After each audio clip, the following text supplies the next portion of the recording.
Bill, how do you, as a dad, educate your children for beauty? Like, share some of, you've shared stories, and I just love this, and I'll share a couple too, but I love how intentional you are about this with your kids. Yeah, I mean, I try to, as best we can, unplug them very often or make the screen time very limited.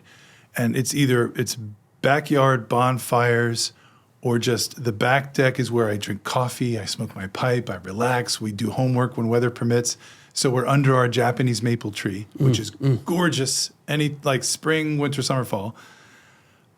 We try to do hikes as much as we can, get them splashing around in the local streams and swimming holes. I love birds. I love bugs. I love it all. You know it's Christopher. So when I encounter something, I'm just like, whoa, check this out, and get my kids in it. Yeah. Get their senses engaged in it, because it'll leave, as it did, when my father was raising his two boys, myself and my brother, it will leave a memory. Yeah, yeah. And I'm fascinated. Beauty, my fascination with beauty has been my educator.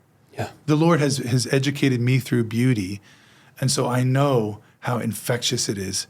And, if my kids catch the infection, like, wow, Dad's really excited about this. What's going on? Yeah. When somebody else is passionate, like, why are you so passionate?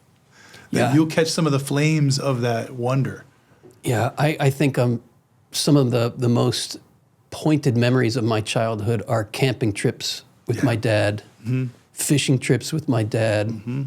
I remember, like, around a campfire, when I was a little kid, he would always put his hands, he knew I loved the smell of smoke, like when he had been doing the fire, and he'd as a little kid, I'd go up and grab his hand and smell it. But later on, he would just put his hands out, and that meant it was my time to come up and smell the smoky smell on his hands. But those experiences that leave an imprint, it is an education in beauty and in as Griegel says, our destiny. We are made for beauty. Another name for God is beauty. God is beauty, as our other book title indicates. God is beauty. It's another name for God. Beauty with a capital B.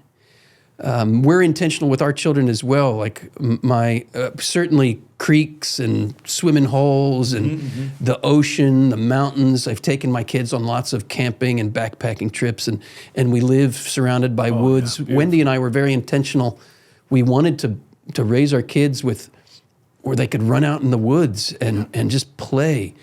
I'm having a memory right now of one of my sons when he was 10 years old, and he had just recently got a BB gun, and he had been trying for weeks to hunt a squirrel. And I hear this rapping on the back door. I'm like, who the heck's knocking on our door?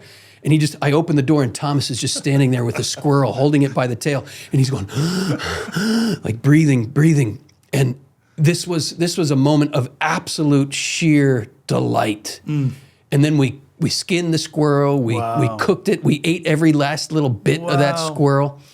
And that I talk a lot about eating in this book, because the title is Eating the Sunrise. Consume. Right? Consume. We want to take in. Thomas, it was such a good lesson in life about, there was sadness that he killed the squirrel. There was a sense of victory. There's also sadness, and there's a little in cutting them open and all that stuff. But it teaches lessons about sacrifice, that something has to die in order for you to live. Yeah. All that stuff.